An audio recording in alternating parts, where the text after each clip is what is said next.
faire une rétrospection au niveau local, armer notre secteur privé, avoir les politiques économiques souveraines, parce que l'économie, c'est le budget, c'est la monnaie. Donc il faut avoir des politiques économiques souveraines, se détacher du joug de la Banque mondiale et du Fonds monétaire international qui seront que là pour faire des ajustements trésoriers et voir le bout du tunnel, faire de bons partenariats et développer le continent africain. Alors, il a donné l'exemple de la Grande-Bretagne, on peut également donner l'exemple de la Chine, hein, de Mao Zedong, d'accord?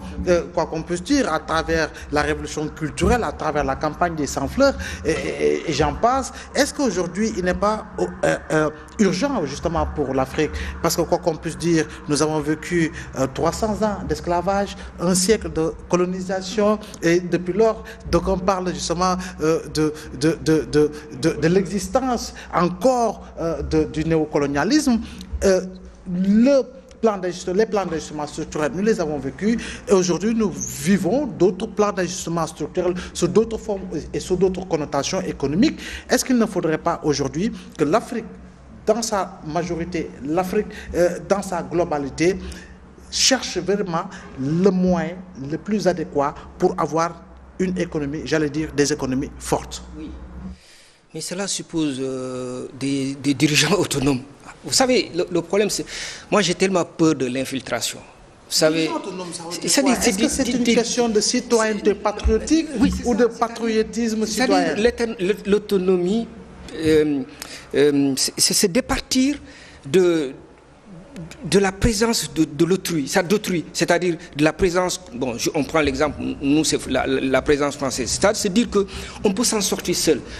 On a tous les éléments intellectuels, économiques, pour nous en sortir seuls, sans qu'on ait besoin de l'apport, par exemple, de la France. Vous voyez, et qu'on définisse nos politiques nationales en fonction de nos priorités, des priorités de nos pays. Or, qu'est-ce qu'on voit aujourd'hui? On nous dit, bah, écoutez, vous devez définir vos politiques économiques en fonction des instruments internationaux. Je prends l'exemple du contrôle au niveau des flux financiers. Mais nous, on est arrivé à un stade où on nous dit tout ce que vous faites, ça doit être vérifié. Il faut que ça se passe dans les règles de l'art. Okay. Sous le contrôle des institutions de Bretton Woods. Voilà, international. Mais les États là, les États occidentaux, que ce soit les États occidentaux, mais ces gens-là se sont développés au mépris de certaines règles-là. Une fois qu'ils ont acquis ce développement-là, aujourd'hui, c'est eux qui, pour nous mettre encore la pression, nous disent non, vous ne pouvez pas vous développer comme ça. Passez par ces moyens-là. Mais alors qu'on sait que ce sont des moyens qui sont tellement parsemés d'embûches, pour y arriver, vous y laissez vos économies. Il nous faut tropicaliser. Nous devons... Pourquoi aller signer des accords qui ont été pensés par les Occidentaux? Mais ça a été pensé selon leurs économies. Nous devons tropicaliser aujourd'hui notre vision économique de nos États. Parce qu'on ne peut pas continuer à... On l'a fait pendant des années, depuis les indépendances. On a débattu ça à l'université. Mais on a exporté. Importé, du moins, on a importé la façon, le système économique de ces pays-là. On a essayé de les adapter à notre économie, mais ça ne marche pas.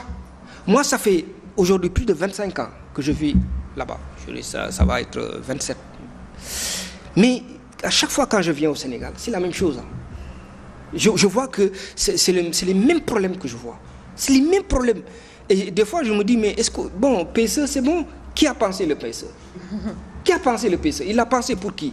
On a pensé à notre place, en fait. Mais c'est-à-dire qu'après, moi, ce qui me dérange, c'est que quand vous le dites aux autorités, c'est des gens qui vous en veulent. Ils vous en veulent parce que vous mettez le doigt quelque part, ou peut-être ça fait mal, mais c'est dans nos intérêts, nos intérêts personnels. Parce qu'il y a des gens qui souffrent. Moi, on me parle de PSE, c'est bien, c'est très bien. Le PSE, quand vous lisez un roman PSE, c'est extraordinaire, hein, ce qu'il y a dedans. Mais est-ce que c'est adapté à notre situation économique? Est-ce que c'est adapté à notre situation sociale? Est-ce qu'aujourd'hui, le PSE répond? Moi, je pense que quand même, il faut rediscuter. Il faut laisser les grands ensemble. Et essayer de voir comment on peut arriver dans ce pays-là, dans nos pays respectifs, à faire une économie qui répondrait effectivement à des solutions de nos pays. Parce que moi, ce que je vois là, mais les gens s'appauvrissent dangereusement. C'est-à-dire qu'il y a une paupérisation, vous êtes d'accord avec moi, il y a une paupérisation partout dans ce pays. Et c'est extrêmement grave. Et les gens qui continuent à être riches, voilà, ils continuent à être riches, mais aujourd'hui, la population est extrêmement dans une situation extrêmement difficile. Mais vous le dites, mais on vous êtes l'anathème. D'ailleurs, on va me tirer les oreilles, peut-être, je ne sais pas. Alors, Maître l'a dit, peut-être il a parlé de début de solution, essayer de s'en sortir seul pour, entre guillemets, quitter ce néocolonialisme, pour en parler, peut-être développer le secteur privé, développer un système bancaire sénégalais, entre autres solutions qui nous feront justement nous faire sortir de ce néocolonialisme. En parlant de système bancaire, j'ai récemment suivi le président de la République dire qu'il faut arrêter les taux usuriers et baisser cela jusqu'à 6%. Donc j'ai décidé d'écouter une telle sortie de notre président de la République comme s'il n'avait pas des conseillers en économie. Donc ces taux-là ne sont pas le fruit du hasard. Donc parler de ces taux, c'est un constat amer. Effectivement, au Sénégal, nous avons des taux qui dépassent 12%, des taux de 12%. Et dans ce cadre-là, les PME n'auront suffisamment pas de financement et ne vont pas créer des entreprises et la pauvreté va s'en renforcer. C'est un constat réel. Mais qu'est-ce qui est derrière cela? Qu'est-ce qui est derrière ces taux usuriers-là? Justement, c'est le mécanisme du franc CFA. Parce qu'à la BCEAO, si vous sortez, vous allez voir que le taux directeur est à 4,5%. Le taux dans le marché interbancaire est de plus de 5%. Est-ce que ces banques-là vont prêter à 6%? Non, ils veulent du profit, ce sont des capitalistes. Donc le président de la République, en s'attaquant au ministre de l'économie sociale et solidaire, Dieu seul sait que le ministre de l'économie sociale et solidaire ne peut rien par rapport à cette situation-là. Il faut attaquer les racines à la base. Et les racines à la base, c'est l'objectif du FRAPP, c'est d'avoir une souveraineté monétaire. Maintenant, pour revenir à votre question, pour avoir des solutions, les solutions sont nombreuses, mais il faut les catégoriser selon nos priorités. Déjà, je pense qu'il faut repenser l'école sénégalaise. Il faut repenser l'école sénégalaise déjà. L'enfant qui entre aussi jusqu'en terminale, est-ce qu'il a cet amour du patrie? Est-ce qu'il a cet amour du Sénégal? Contrairement, on glorifie d'anciens colonisateurs, on glorifie Victor Schweitzer, on glorifie Faidherbe, on glorifie Jules Ferry. Jules Ferry qui a insulté la race noire, allant même jusqu'à avoir une rue ici à Dakar. Même dans nos rues, vous sentez que nous sommes dans le néocolonialisme, nous sommes dans la continuité de la colonisation. Est-ce que ce Sénégalais lambda-là, d'ici 30 ans, d'ici 15 ans, 20 ans, parce que le développement aussi, c'est une projection. Le développement, c'est dans la structure, c'est un projet structurel. Sous le magistère du maire de Dakar, Khalifa Ababacar Sall, pour le nommer, il avait entamé la politique de renationalisation justement des rues de Dakar. Même un des maires de Thiès, je pense que c'est Thiès-Ouest. Il a aussi ce projet, nous avions discuté avec lui, il a commencé cela pour renationaliser certaines places à Thiès-Ouest. Je pense que ce sont des avancées à capitaliser. Rebaptiser certaines places à Thiès-Ouest. Je pense que ce sont des exemples à copier. Même nous, le FRAPP, même si c'était clandestin, l'année dernière, on avait pris nos flyers pour aller au niveau de Dakar Plateau pour rebaptiser certaines rues à notre propre gré. Donc pour montrer l'exemple au maire Alioune Ndoye, après lui avoir transmis des lettres sans succès, qu'effectivement, il faut aller dans ce sens-là. C'était un exemple. Mais pour revenir dans ce débat-là, je pense qu'il faut revoir l'école sénégalaise. Quel type de Sénégalais voudrons-nous d'ici 15 ans? Quel type de Sénégalais voudront d'ici 30 ans? Si vous voyez l'exemple du Rwanda, ils sont en train de miser sur la petite catégorie, sur les jeunes qui ont 5 ans, 6 ans, incorporer les nouvelles techniques de l'information et de la communication et l'amour du patrie. Est-ce qu'on a ce sentiment d'amour entre nous et notre drapeau national, entre nous et les symboles de la République? Non, nous aimons beaucoup plus l'Europe, nous aimons beaucoup plus la France.